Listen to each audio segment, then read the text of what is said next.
नमो विष्णुपादाय कृष्णप्रेष्ठाय भूतले श्रीमते भक्तिवेदांत स्वामिनिति नामिने नमस्ते सारस्वते देवे गौरवाणी प्रचारिणे निर्विशेषा शून्यवादी पाश्चात्य देशतारिणे जय श्री कृष्ण चैतन्य प्रभु नित्यानंद श्री अद्वैत गदाधर श्रीवासादि गौर भक्त वृंदा हरे कृष्णा कृष्ण कृष्ण हरे हरे हरे राम राम राम हरे हरे। ग्रंथ श्रीमद् भगवद गीता की जय। प्रभुपाद की जय। हरे कृष्णा। सो होपफुली आप सब भगवद गीता लेकर बैठे हैं गीता क्लास में। तो अभी आज हमारा चर्चा का विषय है कि मन को दुख से कैसे बचाएं। और ये बहुत फ्रीक्वेंटली आस्क्ड क्वेश्चन है। अक्सर ये प्रश्न भक्त लोग पूछते हैं, तो आज हम इस पर थोड़ी सी चर्चा करेंगे कि मन को कैसे दुख से बचाया जाए। अगर मन को दुख से बचाना है, बहुत तरह के दुख हैं, है कि नहीं। अलग अलग तरह से, अलग अलग तरफ से दुख आते हैं जीवन में। हम उदास रहते हैं, हम सोचते हैं कब इस सबसे छुटकारा मिलेगा। तो हम तीन चीजें चर्चा करने वाले हैं। सबसे पहले कि दुख का कारण क्या है। इस दुख को लेके तीन चीजें। पहला है कारण। ठीक है, भगवत गीता में भगवान कृष्ण क्या कारण बताते हैं इस दुख का, इस पर चर्चा होगी। फिर सुख कैसे प्राप्त करें, यानी दुख से छुटकारा, है कि नहीं। सुख की प्राप्ति कैसे होगी, निवारण कैसे होगा इस दुख का। और तीसरा, उसका जो रास्ता है, जो मार्ग है, जो हमें अपनाना चाहिए। क्या ऐसा क्या परिवर्तन लाना है हमें अपने अंदर, जिससे हम इस दुख से बच सकें। तो ये सारी चीजें हम आज चर्चा करने वाले हैं यहाँ पर। तो सबसे पहले भगवान कृष्ण भगवत गीता में बताते हैं संसार, ये संसार जो है, ये खुद ही अपने आप में एक दुखालयम है। दुखालयम का मतलब क्या होता है, दुख का घर। आलय मतलब घर। जब इसका नाम ही दुखालयम है, correct? मतलब दुखों का घर है ये। आप अगर अब एक ऐसे घर में आपको डाल दिया जाए जो दुखों से भरा हुआ है, तो आपको वहां पे शांति की कुछ उम्मीद रहेगी? नहीं रहेगी। अगर मान लीजिए जैसे अभी प्रहलाद महाराज थे, तो उनको उनको एक ऐसे कुएं में डाला गया था जो जहरीले सांपों से भरा हुआ था, लेकिन उनको वहां पे शांति की उम्मीद थी। राइट, हमको ऐसे कुएं कुएं दिखाया जाए, देखो कुआं है, उसके अंदर जहरीले सांप भरे हुए हैं, अब आपको उसके अंदर डालने वाले हैं, आप खुश रहो। तो हम खुश रह पाएंगे? हम खुश नहीं रह पाएंगे। तो यही है पूरा मुद्दा, कि हम खुश नहीं रह पाएंगे, इजंट इट। लेकिन फिर भी भगवान बताते हैं इस संसार में खुश रहने का एक रास्ता है, एक तरीका है। तो अब हर एक की नजर इस पे है कि ये कैसे मिले। यार, ये जो खुशी का रास्ता है, ये कैसे, इसके इसकी चाबी कहाँ से मिलेगी। लेकिन प्रॉब्लम क्या है, साफ साफ बताता हूँ, प्रॉब्लम ये है, चाबी हमारे पास है, हमने दबा के रखी है। अब हम चर्चा करते हैं सबसे पहले दुख क्यों होता है, जीवन में दुख क्यों होता है। तो गीता में भगवान कृष्ण क्या बताते हैं इस दुख के बारे में, कि दुख क्यों होता है। इस संसार को दुखालयम बोला है, लेकिन है तो भगवान का ही संसार, है कि नहीं। फिर भाई, संसार भगवान ने बनाया है, सब कुछ भगवान ने दिया है, फिर इसमें दुख क्यों डाले। तो भगवान ने दुख नहीं डाले, ऑनेस्टली भगवान ने दुख नहीं डाले, क्योंकि ऑलरेडी शास्त्र बताते हैं, गीता में बताया है कि भगवान के भक्त तो हर स्थिति में सुखी रहते हैं, चाहे इस संसार में हो, चाहे गोलोक धाम में हो, भक्त हमेशा सुखी रहता है। तो भक्त के पास ऐसा क्या है जो सुखी रहता है, राइट, एक सामान्य व्यक्ति के पास नहीं है। 14वें अध्याय में भगवान ने बताया है कि जो भक्त है भगवान का, वो सदैव सुखी रहता है।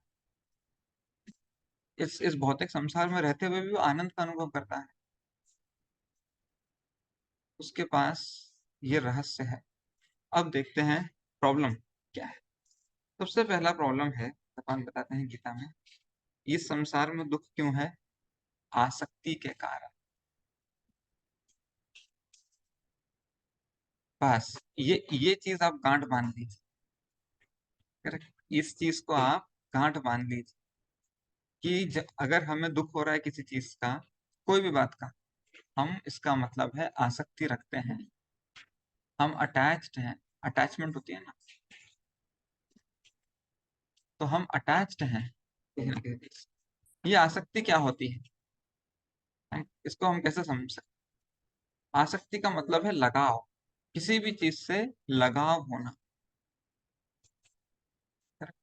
लगाव मतलब, अब लगाव का क्या मतलब हुआ? लगाव मतलब मेरे तरीके से होना चाहिए, मेरे हिसाब से चलना चाहिए। करेक्ट। इसको बोलते हैं लगाव। आपको एग्जाम्पल देता हूँ, बहुत सारे एग्जाम्पल आपके, हमारा जीवन ऐसे एग्जाम्पलों से ही भरा पड़ा है। जैसे जैसे एक एग्जाम्पल, घर पे खाना बना, आपने पूछा क्या बना? वो बैंगन की सब्जी बनी। बैंगन की सब्जी क्यों बनाई? आलू मटर क्यों नहीं बनाया? मटर पनीर क्यों नहीं बनाया? तो अब परिस्थिति, हमको क्या चाहिए है? हमको चाहिए है मटर पनीर, लेकिन बने हैं बैंगन। अब हम ये बैगन को स्वीकार नहीं कर पा रहे अपने जीवन में, इसलिए हमको हो रहा है कष्ट।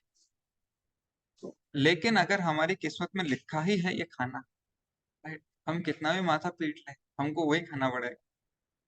Got my point?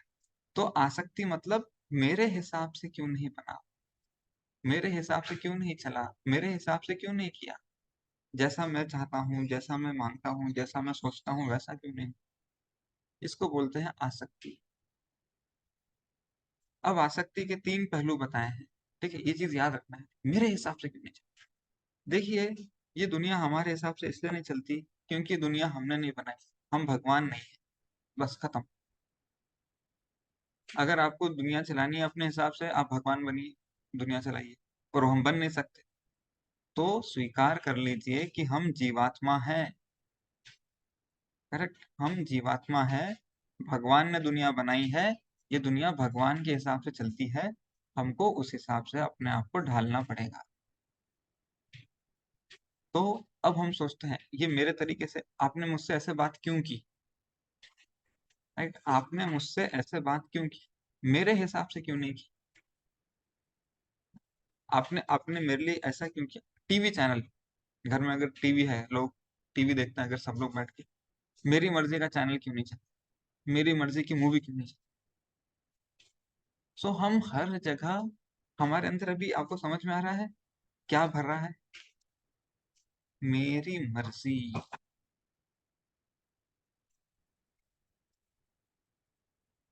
तो पूरा का पूरा जो कंसंट्रेशन है, जो हिसाब है हमारा, या जो भी कह लीजिए, पूरा का पूरा हम अपने ऊपर लेते हैं।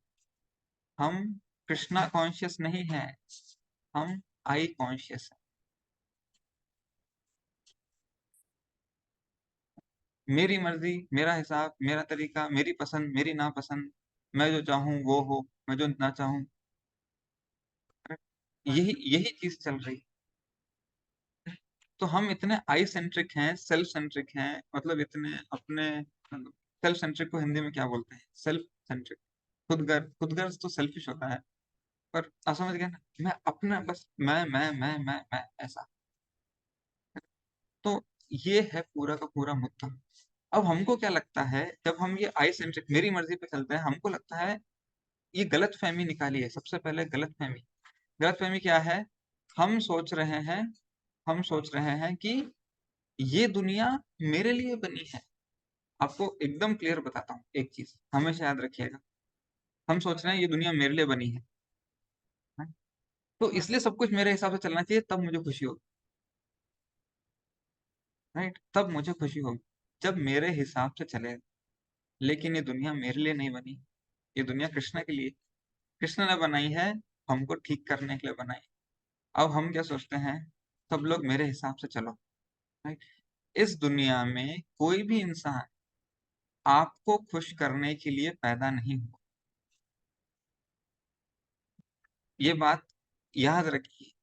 कोई भी इंसान हमें, राइट, मैं लिख देता हूँ, आप भी लिख लीजिए, हमें खुश करने के लिए कोई पैदा नहीं हुआ है।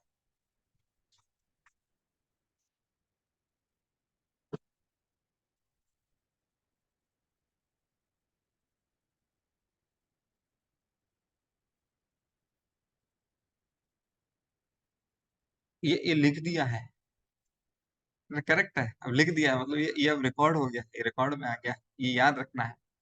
इस दुनिया में कोई भी इंसान हमें खुश करने के लिए पैदा नहीं। हम अब होता क्या है, हम अपनी विचारधारा थोपते हैं कि इस बंदे ने मुझे खुश करना चाहिए, मुझे खुश करो।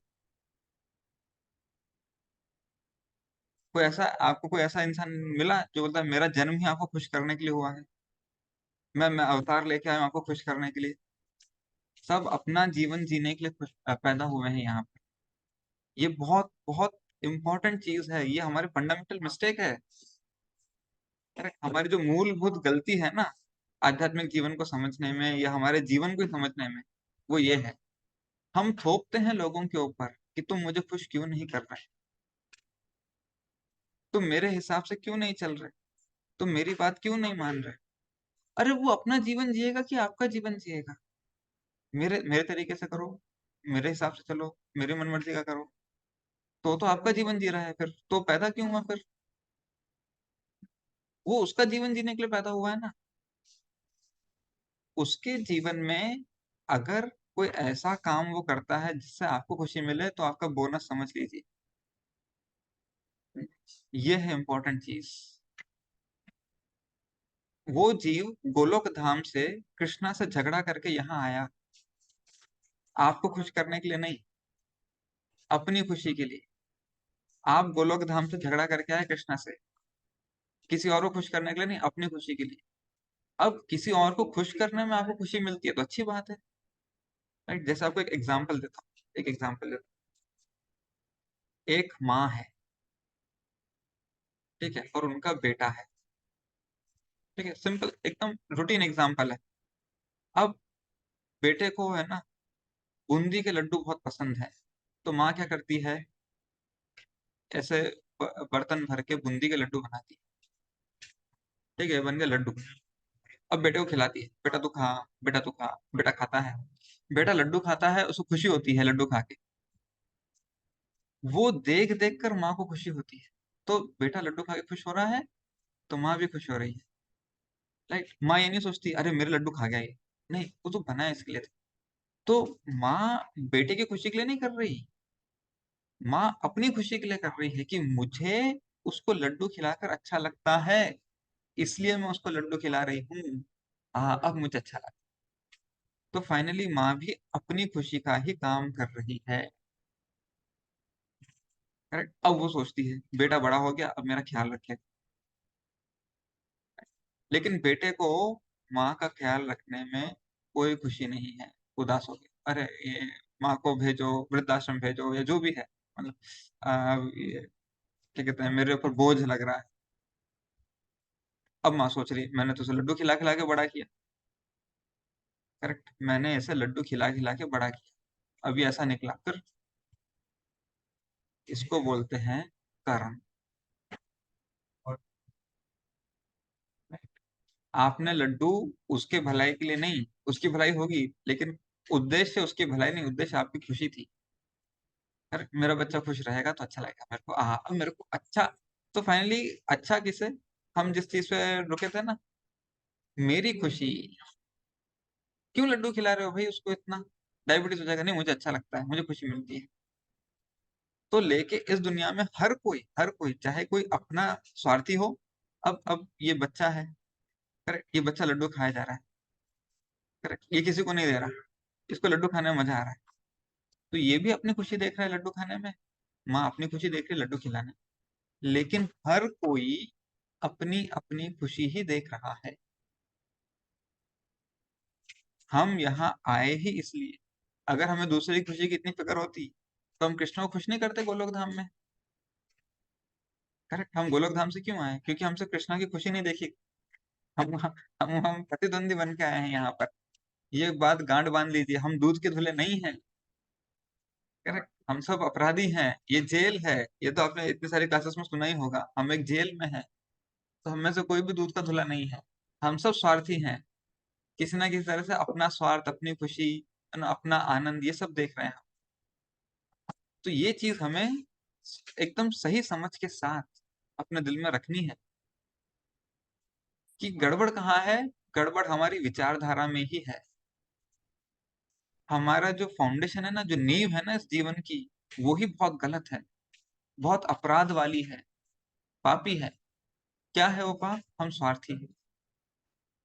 राइट। और इस चक्कर में हम हर चीज में अपनी खुशी देखते हैं। हम हर चीज में अपना हित देखते हैं, अपना स्वार्थ देखते हैं, सोचते हैं सब कुछ मेरे हिसाब से चले। Isn't it? सब कुछ मेरे हिसाब से चले। तो भगवान कृष्ण आप बता रहे हैं गीता में दुख का कारण क्या है? ये भौतिक आसक्ति दुख का कारण है। मेरे मन को अच्छा लगे, मेरी इंद्रियों को अच्छा लगे। करेक्ट। अब आपको बताता हूँ, इसलिए मैंने बोला आप गीता लेके बैठे हैं तो बहुत अच्छी बात है। अभी दौड़ दौड़ के मत जाइए गीता लेने, आराम से जाइए, खोलिए, आपको एक श्लोक दिखाता हूँ। भगवान बताते हैं दुख का कारण क्या है। ठीक है, मैं इधर स्क्रीन पे लिख रहा हूँ। अध्याय 5, श्लोक संख्या 22। सब लोग खोलिए, अध्याय 5 श्लोक संख्या 22।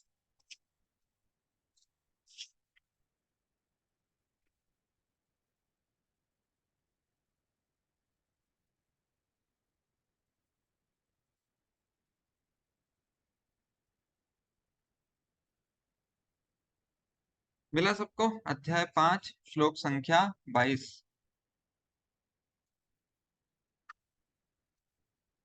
हम्म। अब मैं श्लोक का अनुवाद पढ़ता हूँ। बुद्धिमान मनुष्य दुख के कारण, भगवान बताएं दुख का कारण क्या है वो। बुद्धिमान मनुष्य दुख के कारणों में भाग नहीं लेता, जो कि भौतिक इंद्रियों के संसर्ग से उत्पन्न होते हैं। यही संस्पर्शजा भोगा दुख योनि, दुख योनेव एवते। अब दुख योनि लिखा है, दुख योनि का मतलब क्या है? दुख की योनि, यानी जहां से दुख उत्पन्न होता है। तो इसको दुख योनि कहा गया है। किस चीज को? इंद्रिय तृप्ति को।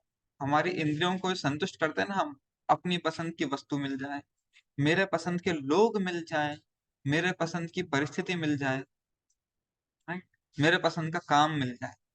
ये चारों चीजें हैं जो हम हमेशा तलाशते रहते हैं। तो जब हमको मिलती है तो अभी क्या बताया गया है? ये दुख योनि है। देखिए अभी आगे पढ़ते हैं पूरा। बुद्धिमान मनुष्य दुख के कारणों में भाग नहीं लेता, जो कि भौतिक इंद्रियों के संसर्ग से उत्पन्न होते हैं। हे कुंती पुत्र, ऐसे भोगों का आदि तथा अंत होता है, अतः चतुर व्यक्ति उनमें आनंद नहीं लेता। राइट। सो अभी दो चीजें बताई हैं इंद्रिय तृप्ति के लिए। इंद्रिय तृप्ति जो होती है, सॉरी तृप्ति, एक सेकेंड, इंद्रिय तृप्ति, इसके दो लक्षण बताए हैं। क्या? पहला, ये दुख उत्पन्न करता है, दुख का कारण है, ऐसा बताया है यहाँ पे। दूसरा, ये नश्वर है, इसका आदि और अंत है। अब इस संसार का एक नियम है। ठीक है, दुख पे हमने चर्चा की अभी। अब एक और नियम है संसार का, दुखालयम अशाश्वतम। अशाश्वतम का मतलब है जिसका आदि अंत होता है। एक बात याद रखिए, हमेशा याद रखिए जीवन में। भले ही आप लिख लें, अगर आप लिखते हैं, नोट्स लिखते हैं तो बहुत ही अच्छी बात है, लिख लीजिए। जिसकी शुरुआत है उसका अंत निश्चित है। ठीक है, दूसरा अध्याय में भगवान बताते हैं ये, अगर किसी चीज की शुरुआत है तो उसका अंत सुनिश्चित है। इसका क्या मतलब होता है? इसका मतलब ये होता है कि मान लीजिए कोई रिलेशनशिप की शुरुआत हुई। ठीक है, एक उदाहरण के लिए, कि एक एक इंसान, ठीक है, ये एक इंसान है, ये उसका जन्म हुआ, B for birth, D for death. अब वो इंसान बड़ा हुआ, बच्चा था, बड़ा हुआ, शादी हुई। फिर एक समय ऐसा आया जब उसके घर में एक बच्चा पैदा, ठीक है, छोटा सा उसका लड़का, जो भी बोल लीजिए, एक बच्चा पैदा। ये इस समय पर, इस टाइम मान लीजिए 25 साल की उम्र थी उसकी और उसको बच्चा। अब उसका बच्चा, अब ये शुरुआत हुई है, इस रिश्ते की शुरुआत हुई। करेक्ट। तो ये इंसान और ये बच्चा हमेशा साथ साथ नहीं रहेंगे। इसकी शुरुआत हुई है, इसका मतलब है इसका अंत सुनिश्चित है। आज नहीं तो कल ये इंसान बच्चे को छोड़ के जाएगा, या बच्चा इंसान को छोड़ के जाएगा। दोनों हमेशा साथ नहीं रह सकते। दूसरा एग्जाम्पल देता हूं। सर्दी गर्मी का मौसम है, ठीक है? सर्दी आज शुरू हुई, मान लीजिए आज बरसात का मौसम शुरू हुआ।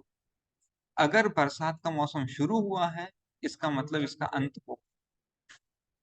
अगर दिन शुरू हुआ है तो इसका मतलब दिन का अंत होगा, रात आएगी। रात शुरू हुई है तो रात का अंत होगा, दिन आएगा। कोई भी चीज जो शुरू होती है उसका अंत सुनिश्चित है। क्लियर? जो भी चीज शुरू होती है, हमारा जीवन शुरू हुआ, ठीक है, मान लीजिए कोई 25 साल पहले पैदा हुआ, कोई 50 साल पहले पैदा हुआ। तो आपका जीवन कब शुरू हुआ? ये शरीर 25 साल पहले, 50 साल पहले। इसका मतलब आप ये शरीर में हमेशा नहीं थे। एक समय पे आपको शरीर मिला है, एक समय में आपकी जिंदगी शुरू हुई है। मिस्टर XYZ इस नाम से शरीर शुरू हुआ है, इसका अंत सुनिश्चित है। Correct? फिर कोई कोई बड़े होते शादी करते हैं, शादी मतलब अभी पति पत्नी का संबंध शुरू हुआ है, मतलब ये खत्म हो। कोई दोस्त बने जीवन में, ये दोस्ती शुरू हुई, इस जीवन में शुरू हुई दोस्ती भी। हम 10 साल से दोस्त हैं, मतलब 10 साल पहले दोस्ती शुरू हुई, आज नहीं तो कल खत्म भी हो जाएगी।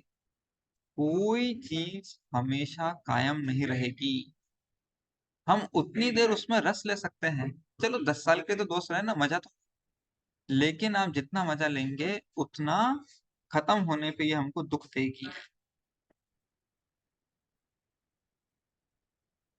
तो हम क्या करते हैं, कोई भी चीज शुरू करते हैं उसका मजा लेते हैं। जैसे एक सिंपल एग्जांपल, संडे, ठीक है, लोग काम करते हैं, 6 दिन काम करते हैं, फिर संडे आता है। संडे शुरू हुआ तो मजा ले लो, लेकिन संडे खत्म भी तो होगा। आपकी छुट्टी खत्म भी तो होगी, मंडे ऑफिस जाना पड़ेगा कि नहीं जाना पड़ेगा? हाँ। तो अब मजे तो ले रहे हैं आप, लेकिन आप मंडे की तैयारी नहीं कर रहे हैं। मंडे की तैयारी भी करनी है साथ साथ। क्यों? जो शुरू हुआ है उसका अंत सुनिश्चित है। क्लियर? तो जब वो अंत आएगा तो आप उदास हो जाएंगे, मायूस हो जाएंगे, अरे फिर से मंडे आ गया, ओ मेरे को नहीं जाना है। ये तो पहले सोचना था ना, मंडे आने से कोई नहीं रोक सकता। करेक्ट, मंडे आने से कोई नहीं रोक सकता, कोई नहीं। भगवान के काल चक्र का अंग है। तो मंडे आने से कोई नहीं रोक सकता, तो तैयारी कीजिए कि जब मंडे आए तो उसको उसी हौसले से हम सामना करें। इसको बोलते हैं डिटैचमेंट। हमने शुरू कहाँ से किया था?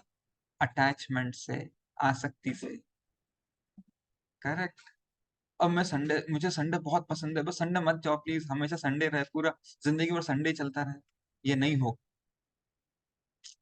ये नहीं होगा। संडे आया है तो जाएगा। भाई तू पराया है, संडे पराया है। थोड़ी देर के लिए आया है, थोड़ी देर के बाद चला जाए। तो जब वो जाएगा तो मुझे उसे विदा करने का, अलविदा कहने का भी हौसला साहस रखना है। ये है वो तैयारी जो हमें हमारे जीवन में करनी है। तो अब हमारे जीवन में, ठीक है, ये रहे हम।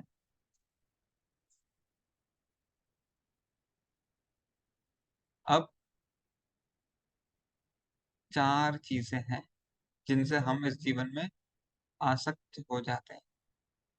पहली चीज क्या है? लोग। ठीक है, हम लोगों से आसक्त होते हैं। एक्चुअली उससे पहले हमारा शरीर आता है, खुद का शरीर, हम अपने शरीर से भी आसक्त हो जाते हैं। करेक्ट, देहात्म में बुद्धि जिसको बोलते हैं। उसके बाद हमारी धन संपत्ति है, सामग्री है, ये सारी चीजें हैं। करेक्ट। धन संपत्ति या वस्तुएं समझ लीजिए, अलग अलग तरह की वस्तु, कोई मोटर कार है, किसी का गाड़ी है, बंगला है, पैसे हैं, किसी ने कोई गिफ्ट दिया है। करेक्ट, किसी ने आपको कुछ बहुत क्या कहते हैं, प्रेशियस अंगूठी दी है, तो आपके लिए बहुत मूल्यवान है, वस्तुएं हैं सारी। धन संपत्ति वस्तु ये सब। और परिस्थिति,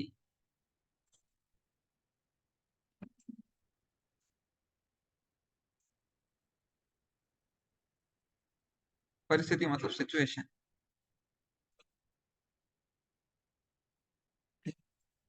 अब ये सब शुरू होती है और ये सब खत्म होती है।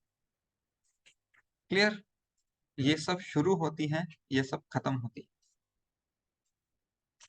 हम अभी अभी आज मेरे आसपास लोग हैं, मतलब मुझे क्या कह सकते हैं, मुझे पसंद करने वाले लोग, मुझे प्यार करने वाले लोग, मेरी केयर करने वाले लोग, अपनापन दिखाने वाले लोग।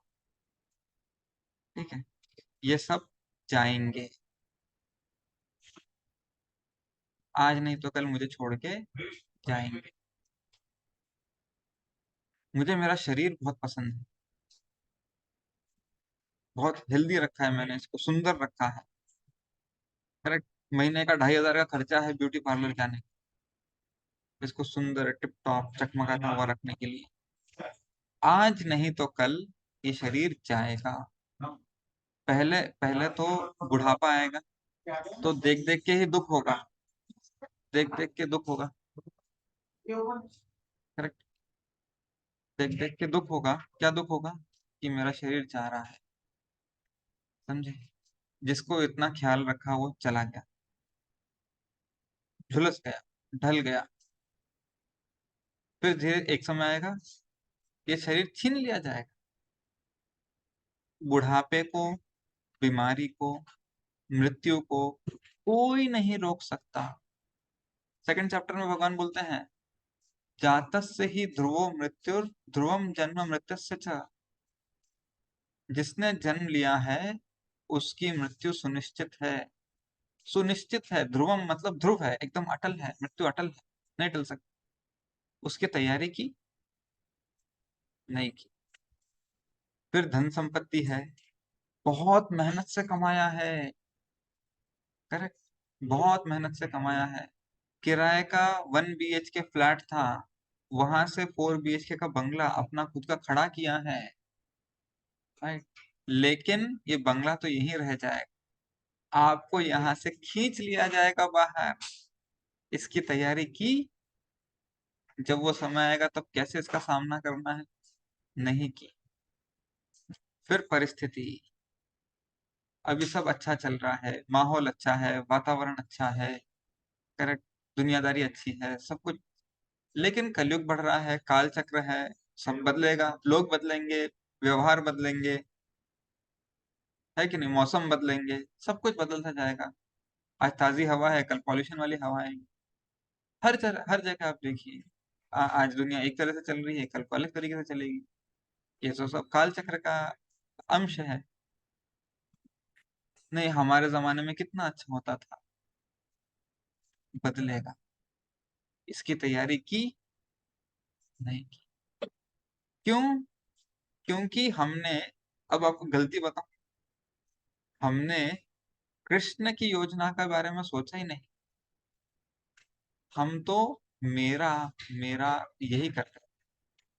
हमारी योजना कृष्ण की योजना के अधीन है। समझे? हमारी योजना कृष्ण की योजना के अधीन है।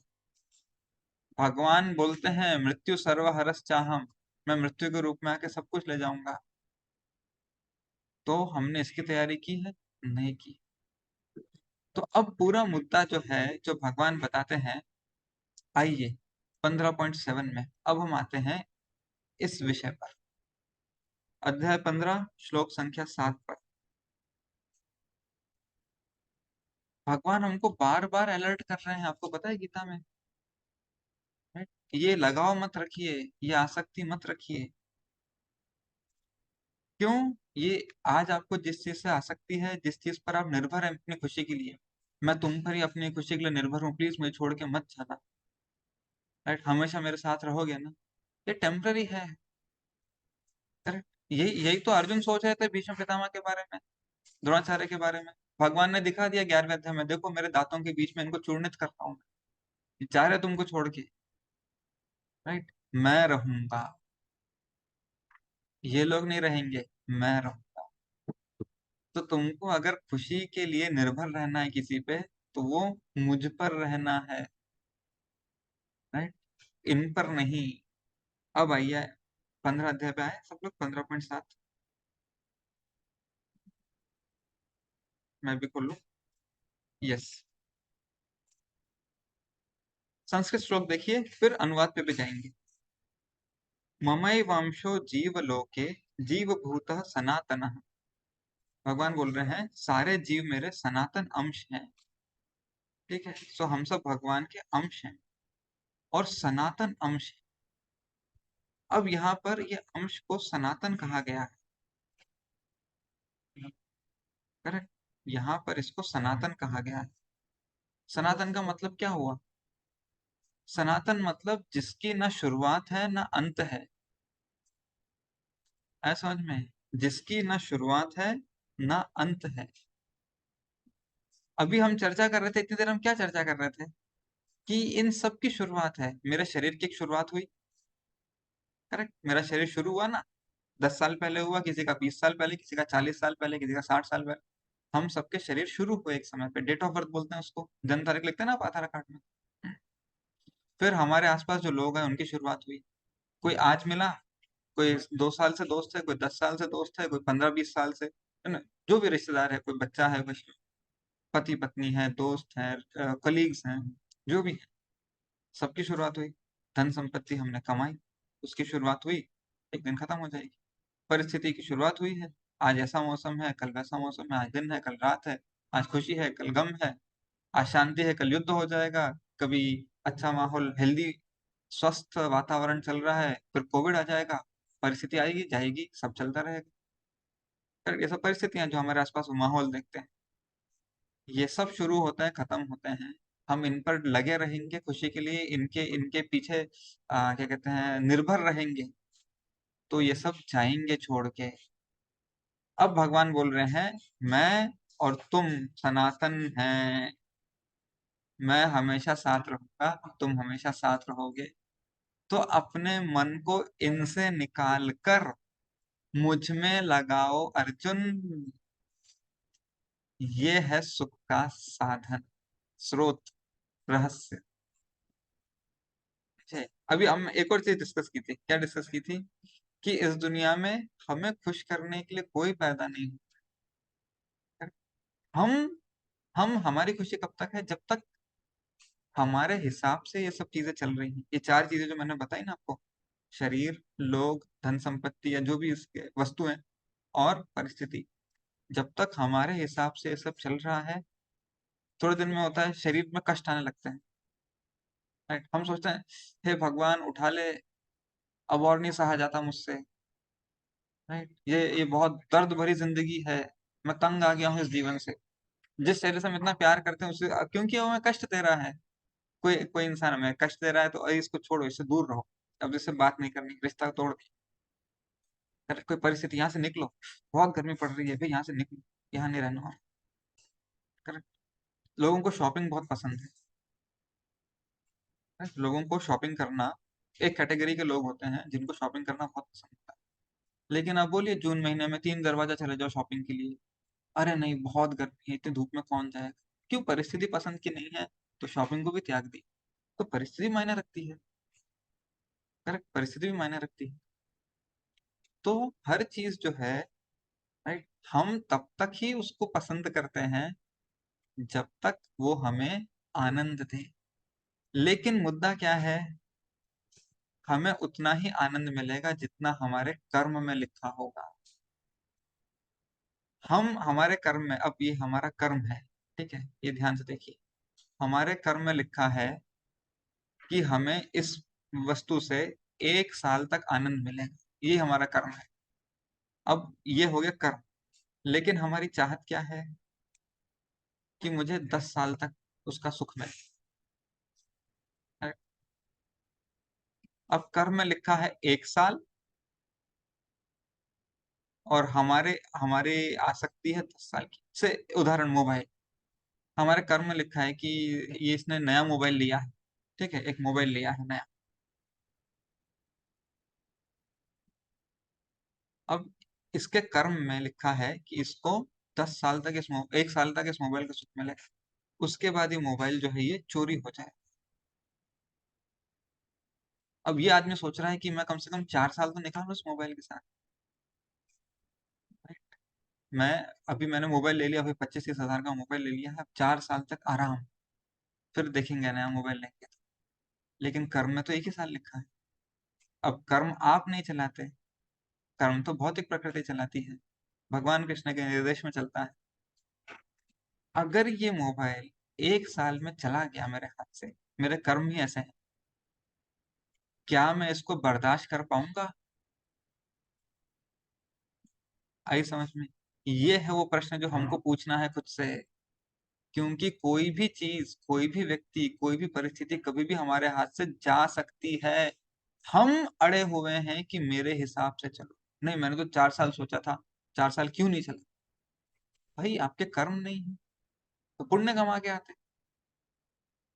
करेक्ट, आपके कर्म ही नहीं है ऐसे, तो पुण्य कमा के आना था ना, ताकि 4 साल चले। आपने पुण्य कम किए हैं तो जो किस्मत में लिखा है वही मिलेगा। अपनी करनी।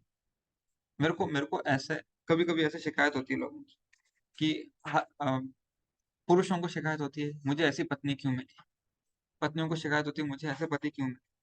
तो आपने कर्म ही ऐसे किए हैं, क्या कर सकते? पहले पुण्य करते तो अच्छे मिलते।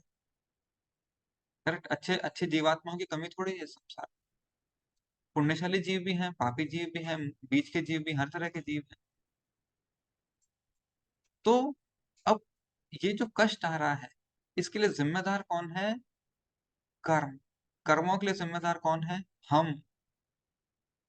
ये जिम्मेदारी, करेक्ट, ये दायित्व हमें अपने ऊपर लेना है।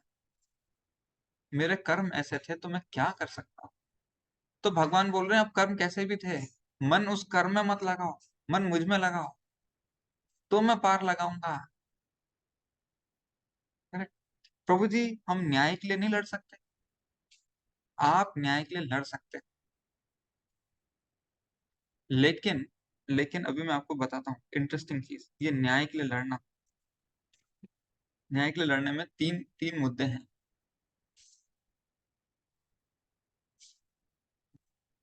अब न्याय के लिए, प्रभु जी हम न्याय के लिए लड़ना चाहते हैं, हमको न्याय चाहिए है, हमारे से इतना अन्याय हुआ है। यस, आप न्याय के लिए लड़ सकते हैं। करेक्ट, आप न्याय के लिए लड़ सकते हैं, लेकिन तीन चीजों के ध्यान रखिए। न्याय को लेकर तीन चीजों का ध्यान रखिए, 1 2 3। क्या है ये तीन चीजें? अगर आपके कर्म में नहीं है तो नहीं मिलेगा। क्लियर? आपके कर्म में नहीं लिखा है तो नहीं मिलेगा, आपका टाइम वेस्ट हो जाएगा। पहली चीज। दूसरी चीज, अगर आपके कर्म में लिखा है और आपको मिल गया तो आपकी आसक्ति बढ़ेगी। और हमारी बीमारी क्या है? मेरा मेरा मेरा, हाँ अब मेरे मन के हिसाब से हुआ। तो हम कृष्ण को भूल के इसके सुख में लग जाएंगे फिर से। करेक्ट। तो इसकी सावधानी रखनी। और तीसरी चीज है, ये तो होगी आसक्ति। तीसरा है हमारा मन, राइट, कृष्ण में लगेगा कि नहीं। जब हम, नहीं मुझे न्याय चाहिए, अब जब तक मुझे न्याय नहीं मिलता, मेरे साथ ऐसा क्यों हुआ? आपको एक एग्जांपल देता हूँ। बिजली चली जाती है, एमपी में है ना, मध्य प्रदेश, मैं बहुत साल एमपी में रहा हूँ और कुछ साल यूपी में भी रहा। तो वहां पे अखबार में ऐसे नोटिस आता, आज सुबह 8 से रात को 8 बजे तक पावर नहीं रहेगा, इलेक्ट्रिसिटी नहीं रहेगी। ऐसा नोटिस आता है अखबार में, लोकल न्यूज़पेपर। तो क्या होता है उसमें, 8 से 8 न्यूज पावर चली जाती है। अब आप न्याय के लिए, अरे मैं इस देश का नागरिक हूं, मुझे बिजली चाहिए, क्यों नहीं मिल रही?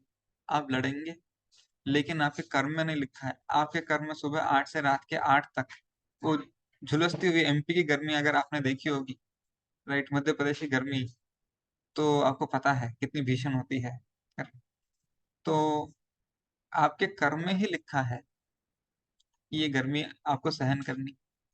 आप कितना भी फोन लगा लीजिए इलेक्ट्रिक बोर्ड को, आंदोलन कर लीजिए, कैंडल मार्च कर लीजिए, वो 12 घंटे आपके जो गर्मी में निकलने हैं, बिना बिजली के निकलने हैं, राइट, कोई नहीं बचा सकता। अब वो गर्मी है, लाइट नहीं है, करने को कुछ नहीं है, और लाइट नहीं है तो टीवी भी नहीं चला सकते लो। ठीक है, लाइट नहीं है तो किचन में फ्रिज बंद है, मिक्सी बंद है, ना ढंग से आप खाना बना सकते हो ना काम कर सकते हो। ऊपर से ना पंखा चल रहा है ना एसी चल रहा है। तब क्या करेंगे? तब आप क्या करें? आप एटमोस्ट न्याय के लिए अप्लाई कर सकते, लड़ सकते हैं। लेकिन लेकिन तब तक सहन करना है। करेक्ट, तब तक सहन करना। अब आपने सारे सारे जो भी तरीके हैं, बिजली बोर्ड में फोन कर दिया, ऊपर के अधिकारियों को पत्र लिख दिए हैं, मोर्चा निकाल लिया है, सब कुछ कर लिया है, इसके बाद भी बिजली ना मिले तो बर्दाश्त करना है। करेक्ट, बर्दाश्त करना। और ये लड़ते लड़ते आप कृष्ण को कितना याद रखेंगे? नहीं, मैंने अपने जीवन का लक्ष्य बना लिया है कि मैं बिजली के लिए लड़ूं। ठीक है, लेकिन उसमें आप कृष्ण को याद कर पा रहे हैं? ये सबसे बड़ा नुकसान। आप तो पूरे मैं, मुझे मेरा हक चाहिए है। वापस हम मैं पे आ गए ना, मुझे मेरा हक चाहिए है, मुझे मेरा क्या कहते हैं अधिकार चाहिए, एक नागरिक का अधिकार, मुझे सुख सुविधा चाहिए, मुझे आनंद चाहिए, मुझे मजा चाहिए है, क्यों नहीं मिल रहा है? जितना जरूरी है उतना आप प्रयास कीजिए। करें, और बाकी का किस्मत पे छोड़ दीजिए। एक और एग्जांपल देता हूँ, कोई बीमार पड़ गया है, बुखार हो गया, तो हम क्या करते हैं बीमार पड़ने से?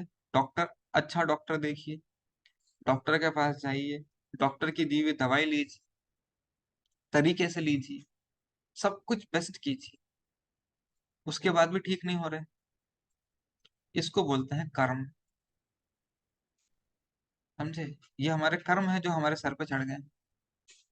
इतना महंगा डॉक्टर था, इतना अच्छे ऊंचे बड़े हॉस्पिटल का डॉक्टर था। करेक्ट, उसने दवाई भी लिख के दी थी, महंगे इंजेक्शन लिख के दिए थे, लेकिन फिर भी कुछ फायदा नहीं दिख रहा। थोड़ा सा फायदा दिख रहा है ना? अगर 100 रुपए खर्च किए तो 5-10 रुपए का फायदा दिख रहा है। तो इसको बोलते हैं हमारा कर्म है। अब हर चीज हमारे तरीके से नहीं हो सकती इस दुनिया में, लोग हमारे तरीके से नहीं चलेंगे, याद रखिए। और आप लोगों को अपने तरीके से चलाना चाहेंगे, बहुत गड़बड़ हो जाएगी। हम भगवान नहीं हैं, हम भगवान के अंश हैं, भगवान के सेवक हैं। राइट, हमारा जीवन लोगों को चलाने के लिए नहीं है, भगवान की सेवा के लिए है। तो अब भगवान क्या बोलते हैं, ये सब आपके हिसाब से नहीं होगा, आपको बार बार दुख आएगा। लोग दुख देंगे, शरीर दुख देगा, परिस्थितियां दुख देंगी, वस्तुएं दुख देंगी। करेक्ट, कोई ना कोई चीज आपको कभी ना कभी दुख देती रहेगी। तो हम कैसे जिए, कैसे आगे बढ़े?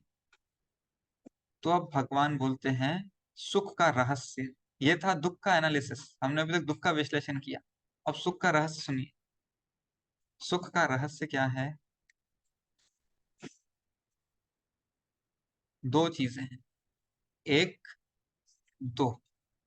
पहला है अप्रभावित रहना। अप्रभावित मतलब अनअफेक्टेड। अनअफेक्टेड।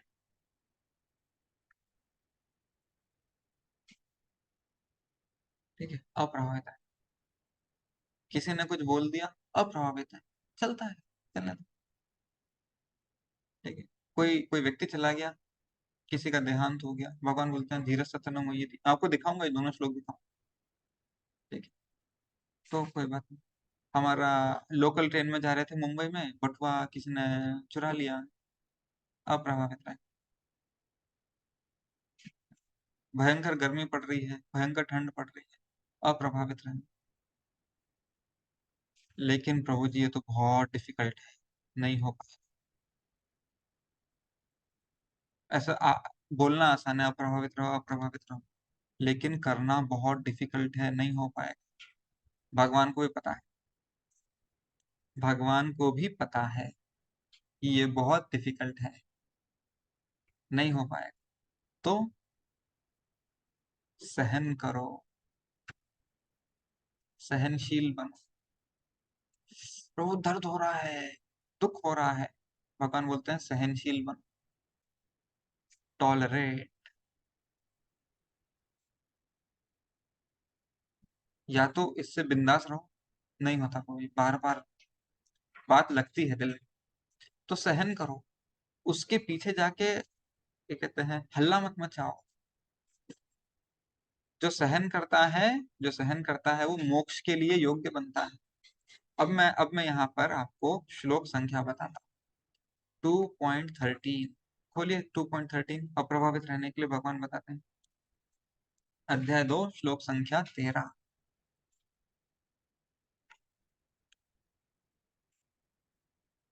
बहुत फेमस श्लोक है, आप लोगों ने बहुत बार सुना होगा, बहुत बार पढ़ा होगा, आप में से बहुत लोगों ने बहुत बार बोला भी होगा। लेकिन इसका एक बहुत मूल महत्वपूर्ण मूल सिद्धांत है जो भगवान बताए। देखिए, जिस प्रकार शरीरधारी आत्मा वर्तमान शरीर में बाल्य अवस्था से तरुणावस्था में और फिर वृद्धावस्था में निरंतर अग्रसर होता रहता है, उसी प्रकार मृत्यु होने पर आत्मा दूसरे शरीर में चला जाता है। लास्ट लाइन देखिए अभी। धीर व्यक्ति ऐसे परिवर्तन से मोह को प्राप्त नहीं होता, वो अप्रभावित रहता है, अनअफेक्टेड रहता है, मोह को प्राप्त नहीं होता धीर व्यक्ति। उनका जितना दाना पानी लिखा था मेरे साथ हो गया, अब वो चले गए, खत्म। करेक्ट है। उनका जितना भी लेन देन लिखा था, आदान प्रदान लिखा था हमारे साथ, हो गया, चले गए, खत्म। मुझे डिस्टर्ब नहीं होना है। वो अपनी यात्रा पे निकल गए। हम ट्रेन में मिलते हैं ना लोगों से, आप यहाँ से दिल्ली जाएंगे, करेक्ट, तो कोई ट्रेन में मिलेगा, कोई कोई कोटा उतर रहा होगा, कोई भरतपुर उतर रहा होगा, कोई आगरा उतर रहा होगा। जिसका जितना आपके साथ लिखना था सह यात्रा, उतनी सह यात्रा हुई, फिर वो निकल गए। या उनके पहले आपकी आपकी आपका स्टेशन आ गया, क्या कहते हैं, आपका डेस्टिनेशन आ गया, आप उतर गए, खत्म, बाय बाय। ये उतरने के लिए मन में तैयारी की है, नहीं की है, इसलिए दुख होता है, समझे? राइट। सो आज चीजें मेरे हिसाब से चल रही हैं, कल को अचानक ये पलट गई तो मैं तैयार हूं उसको झेलने के लिए? नहीं हूं, इसलिए दुख होता है। अब ये हो गया अप्रभावित रहना। सो भगवान क्या बोल रहे हैं, ये ध्यान से देखिए, बहुत इंपॉर्टेंट श्लोक है। क्यों? भगवान बोल रहे हैं देहांतर, कोई मर जाए और दूसरे शरीर में चला जाए, हमारे लिए क्या होता है, मरना मतलब बहुत बड़ी बात है। ओहो हो, ये मर गए, हमको छोड़ के चले गए।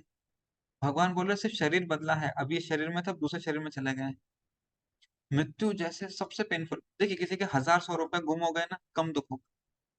राइट, किसी गाड़ी को एक्सीडेंट में ठोकर लग गई और थोड़ा लाख रुपए का नुकसान हो गया, ज्यादा दुख होगा। लेकिन किसी का कोई सगा संबंधी गुजर जाए तो कितना भयंकर दुख होगा। उससे भयंकर कोई दुख हो सकता है? नहीं हो सकता। लेकिन भगवान बोल रहे हैं इतने भयंकर दुख में भी धीर व्यक्ति मोह को प्राप्त नहीं होता। मेरे सबसे प्रिय लोग हैं जो मेरे पास आज, राइट, अगर आज उनका देहांतर होने की सिचुएशन आ गई, क्या मैं उसके लिए तैयार हूं?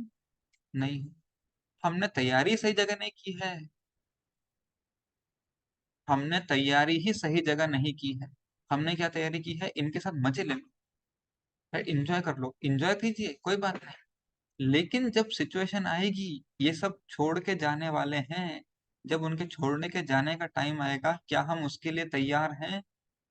ये है वो सुख का रहस्य। इसलिए भगवान बोले धीर व्यक्ति, जो समझदार व्यक्ति है, बुद्धिमान व्यक्ति है, राइट, ज्ञानी व्यक्ति है, वो ऐसे परिवर्तन से मोहित नहीं होता। मेरा इनके साथ इतना ही लिखा था, अब मेरा जिनके साथ हमेशा का लिखा है वो तो भगवान है। इसलिए तो भगवान बोले सनातन, राइट। इसके मैंने जिनके साथ मेरा 15 साल 20 साल 25 साल का रिश्ता था, उनके साथ अच्छा निभाया। जिनके साथ मेरा सनातन रिश्ता है, उनके साथ मैंने क्या किया, ये निभाया क्या, इसके लिए इन्वेस्ट किया क्या? वो तो छोड़ के जाने वाले थे जो आए थे संसार में।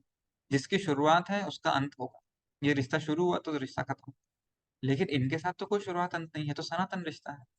इसके लिए मैंने क्या किया, क्या योजना बनाई?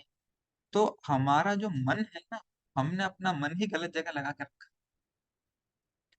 आप अभी देखिए, ठीक है, ये है हम। अब हम है ना दो चीज से बने। एक है शरीर, दूसरा है आत्मा। इन दोनों को मिलाकर जो अभी आप जो मेरे को देख रहे हैं स्क्रीन पे, ये दो चीजें, एक शरीर है और अंदर मैं बैठा हूँ शरीर के। वैसे ही जो मैं आपको देख रहा हूँ मेरे स्क्रीन पे, तो आप बैठे हैं और आपका शरीर बैठा है, दोनों है। ठीक है। अब हम दो कनेक्शन है, आत्मा का कनेक्शन है कृष्ण के साथ, और शरीर का कनेक्शन है रिश्तेदारों के साथ। ये सॉन्ग, ये शरीर ऐसे रिश्तेदार, आत्मा को रिश्तेदार नहीं है यहाँ पे, ये सब शरीर के रिश्तेदार, ऐसा है। तो अब एक सेकेंड, लाल रंग लेंगे, लाल रंग। इसके लिए हम बहुत मेहनत करते हैं, करेक्ट, इसके लिए हम बहुत मेहनत करते हैं, लेकिन ये तो छोड़ के जाने वाला प्रोग्राम, ये सनातन है, इसकी कोई शुरुआत से अंत नहीं है, परमानेंट है। हम जो है, हम आत्मा है, ठीक है, ये हमेशा रहे। लेकिन इसके लिए हमने कितना इन्वेस्ट किया, कितना इन्वेस्ट नहीं किया। अब ध्यान इस तरफ लगाना है, मन को इस तरफ लगाना है। इसके लिए क्या करना है, इसके लिए क्या करना है, हमें जो ये संसारी विषय वस्तु है उनसे पहले तो अप्रभावित रहना है। दूसरा, हम अप्रभावित नहीं रह सकते, ठीक है, दुख दर्द हो रहा है, भी हमने ये रिश्तेदारी वाली बात की ना, ये सब जाएंगे या लोग जाएंगे या लोग बदल जाएंगे, तुम ऐसे तो नहीं थे पहले, अब ऐसे क्यों होगा, लोग बदल जाएंगे या लोग चले जाएंगे, जो भी होगा, चीजें चली जाएंगी, जो भी होगा। तो भगवान बोलते हैं सहन करो। अगर तुमसे इग्नोर नहीं हो रहा, जाने दो यार, छोड़ो, नहीं उनमें से नहीं हो रहा, मैं से नहीं छोड़ा जाए, तो भगवान बोल रहे हैं सहन करो। देखिए 2.14, 2.14 देखिए। हे कुंती पुत्र, सुख तथा दुख का क्षणिक उदय तथा कालक्रम में उनका अंतर्धान होना सर्दी तथा गर्मी की ऋतुओं के आने जाने के समान है। क्लियर। हे भरतवंशी, वे इंद्रिय बोध से उत्पन्न होते हैं और मनुष्य को चाहिए कि अविचल भाव से उनको सहन करना सीखे। भगवान बोलते हैं दुखी मत हो। 13 नंबर के श्लोक में भगवान कृष्ण बोल रहे हैं दुखी मत हो, लेकिन हमको दुख हो रहा है। भगवान आप तो बोल रहे हो, आप सही बोल रहे हो, लेकिन हमको दुख हो रहा है, क्या करें। तो क्या बोल रहे हैं, दुख हो रहा है तो सहन करो और अपना काम करो, उस दुख में बह मत जाओ। तो आज से अपने आप को ऐसे तैयार करो कि जब ये दुख की घड़ी आए, राइट, जब ये दुख की घड़ी आए तो हम उसको फेस कर सके, हम उसका सामना कर सके। फिर आगे देखिए 15 नंबर के श्लोक पे, हे पुरुष श्रेष्ठ अर्जुन, जो पुरुष सुख तथा दुख में विचलित नहीं होता और इन दोनों में समभाव रखता है, वह निश्चित रूप से मुक्ति के योग्य है। अगर तुमने सहन करना सीख लिया तो तुम मुक्ति के योग्य बन जाओगे अर्जुन, ऐसा भगवान निर्देश दे रहे हैं। Clear? तो ये है वो पूरा मुद्दा, कि हमें हमें तैयारी करनी है ये सब कुछ जाने वाला। सबसे पहली चीज याद रखिए, अभी भी रिपीट करता हूं, इस दुनिया में कोई भी हमें खुश करने के लिए नहीं आया है। किसी ने जन्म नहीं लिया है कि मैं अवतार ले रहा हूँ इनको इनको खुश करने के लिए, नहीं। सब अपनी अपनी खुशी से आए हैं, अपनी अपनी खुशी के लिए आए हैं। सब अपना जीवन जीने आए हैं। हम उनके भगवान नहीं हैं, राइट, हम उनके भगवान नहीं हैं कि वो हमारी सेवा में लगे। हम अपने भगवान की सेवा नहीं कर, कृष्ण की, राइट, हम कैसे उम्मीद करेंगे कि लोग हमको भगवान बना के हमारी सेवा करें। और अब दूसरी चीज, आसक्ति एक होता है, ड्यूटी एक होता है। ड्यूटी करनी, हमारे आसपास जो भी लोग हैं, जो भी रिश्तेदार हैं, जो कोई भी हैं, हमको ड्यूटी करनी है। सो अब जब हम ड्यूटी करेंगे तो क्या होगा, कर्तव्य परायण, राइट। इतनी मेरी ड्यूटी थी, मैंने कर दी। ड्यूटी में कभी भी आसक्ति नहीं आती, ड्यूटी में कभी भी आसक्ति नहीं आती। भगवान कृष्ण बताते हैं ये दूसरे अध्याय में कि ड्यूटी कैसे करनी है, बिना आसक्त हुए करनी चाहिए। ये मेरी ड्यूटी है, मेरा इनके प्रति दायित्व है, हम कर देंगे, खत्म। आप सरकार को टैक्स भरते हैं ना, तो आप प्रेम से भरते हैं, नहीं, कर्तव्य है भाई, लिखा है, कानून है, ड्यूटी है, टैक्स भर दो, आगे बढ़ो। करेक्ट। हम सरकार पे कोई अपना दिल नहीं लुटाते, उन पे मोहित नहीं हो जाते, मंत्र मुग्ध हो गए हम सरकार के ऊपर, नहीं। सरकार ने पैसे मांगे हैं भाई, इतना इतना टैक्स दो, 10%, 20% जो भी मांगे दे दो, ड्यूटी। तो वैसे ही हमारी ड्यूटी है, हम ड्यूटी में आसक्ति रख के अपना मजा, अपना आनंद ढूंढने लगते हैं। तो क्या हमको आनंद नहीं ढूंढना चाहिए? भगवान बोल रहे हैं आनंद ढूंढना है उनके संग में, आध्यात्मिक आनंद ढूंढना है उनकी भक्ति में, राइट, आध्यात्मिक कार्यों में, भक्ति में, सेवा में, साधना में। हम गलत जगह आनंद ढूंढ रहे हैं, और इस आनंद के दो नुकसान क्या बताए हैं? एक, ये दुख देगा। करेक्ट। पढ़ा ना हमने अभी, एक तो ये दुख देगा, दूसरा ये टेम्पररी है, ये टेम्पररी। तो अगर हमें इस पूरे झंझट से, उलझन से बाहर निकलना है तो क्या करना है? हमें सहनशील बनना है और अपना फोकस कृष्ण पर रखना है। सहनशीलता का उद्देश्य ये है कि आप इन सब से अनडिस्टर्ब होकर अपना फोकस कृष्ण पर रखें, तब हम सुखी रह सकते हैं। इस संसार में कृष्ण भावनामृत हुए बिना सुखी रहना इम्पॉसिबल है। अभी आपको एक और श्लोक दिखाते हैं, आइए, अध्याय 2 पर स्क्रीन पे लिख दूं, 66 नंबर का श्लोक है। इसके बाद हम बंद करेंगे। मैं स्क्रीन पे नंबर लिखता हूँ, 2.66।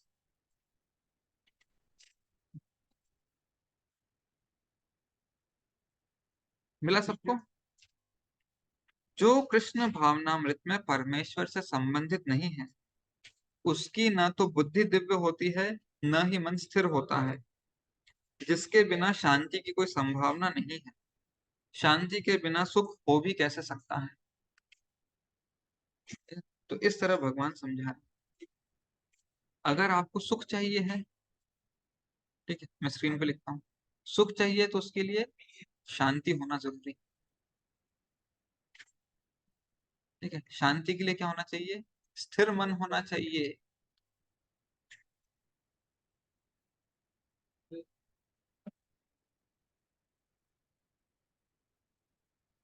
स्थिर मन होने के लिए क्या होना चाहिए? दिव्य बुद्धि होनी चाहिए। श्लोक में लिखा है, दिव्य बुद्धि के लिए क्या चाहिए है? हमें कृष्ण भावनामृत होना चाहिए।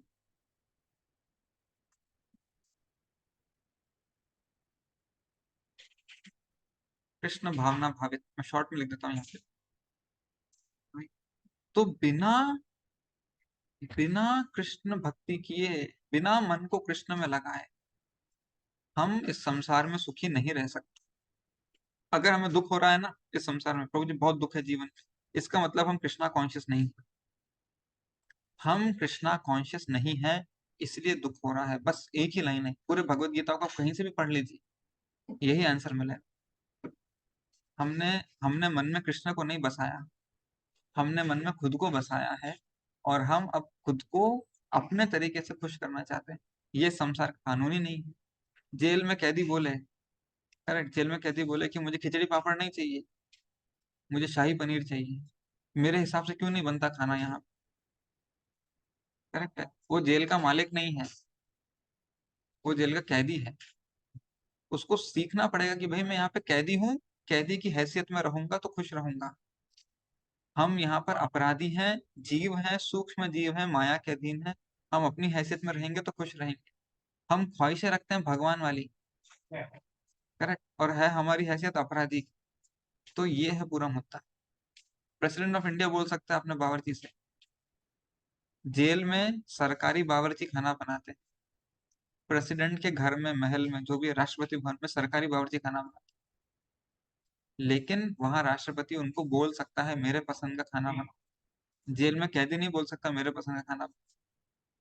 तो हमको ये समझना है कि हम कहाँ फंसे हैं, हमारी स्थिति क्या है। हमको विनम्र बनना है, ख्वाहिशें रखना। ये दुख होता है ना, दुख का मतलब है हमको बहुत अपनी ख्वाहिशों का लगाव है, बहुत अहंकार है हमारे अंदर, इसलिए हम दुखी होते हैं। जिसको अहंकार नहीं होगा ना, अच्छा दुनिया ऐसी चलती है भाई, मैं कृष्ण भक्ति कर लूँ, लोग ऐसे ही रहेंगे, कृष्ण भक्ति कर लूँ, ये सब तो आना जाना चलता रहेगा, मैं कृष्ण भक्ति कर लूँ। ये होता है विनम्र इंसान। अगर किसको बोलते हैं विनम्र इंसान? हम अहंकारी है, मेरे तरीके से क्यों नहीं चल, मेरे तरीके से चलना चाहिए, मुझे गुस्सा आ जाएगा, फ्रस्ट्रेशन आ जाएगा, डिप्रेशन आ जाएगा। तो ये अहंकार ही तो हमको वहां से यहाँ लेके आया गोलोक से। वापस हम वही गलती कर रहे हैं। तो जो हमारे पसंद की चीज नहीं होती, सहन कीजिए, कृष्ण में मन लगाइए, अभ्यास कीजिए, बार बार अभ्यास कीजिए, बार। Very very important. करेक्ट। और एक और चीज बिफोर वी एंड, टाइम हो गया। हमने अभी हमारे कृष्णाशा डिवोटीज के लिए, सबके लिए एक नया प्रोग्राम स्टार्ट किया है। उसका उसका शीर्षक है परामर्श। राइट। तो अभी हम, क्योंकि हमारे डिवोटीज को परामर्श, ये प्रोग्राम का नाम, आप जन्माष्टमी में आए होंगे तब से हमने लॉन्च किया है इसको। तो डिवोटीज को बहुत सारे उनके स्पिरिचुअल लाइफ में क्वेश्चंस होते हैं, डाउट्स होते हैं, तो उनको पता नहीं चलता है किन से पूछना है, किससे संपर्क करना है। तो अब हम उनको फैसिलिटी देते हैं कि वो 1 to 1 हमसे संपर्क कर सकते हैं। आपके डाउट्स, आपके क्लैरिफिकेशंस जो भी हैं, जो भी गाइडेंस चाहिए है, आप ले सकते हैं। राइट। क्योंकि बहुत बार ऐसा होता है कि उनको फिर बाद में समझ नहीं आता किससे, अब मेरे को इतने सारे डाउट आ गए क्लास सुन के, या लोग कुछ पढ़ते हुए, या अपने घर में साधना करते हुए, तो किससे पूछ। तो आ, इसके डिटेल हम ग्रुप में डालेंगे, और फिर आप हमसे संपर्क कर सकते हैं। मेरे नंबर पर संपर्क कर सकते हैं, प्रभु जी के नंबर पर संपर्क कर सकते हैं। तो इसके डिटेल्स हम ग्रुप में डालेंगे, ताकि अब आप लोगों के पास एक इजी आसान रास्ता हो जाए हमसे संपर्क करने का, गाइडेंस लेने का, जानकारी लेने का, आगे बढ़ने का। Right. So will stop here. ग्रंथ श्रीमद् भगवत गीता की जय। प्रभुपाद की जय।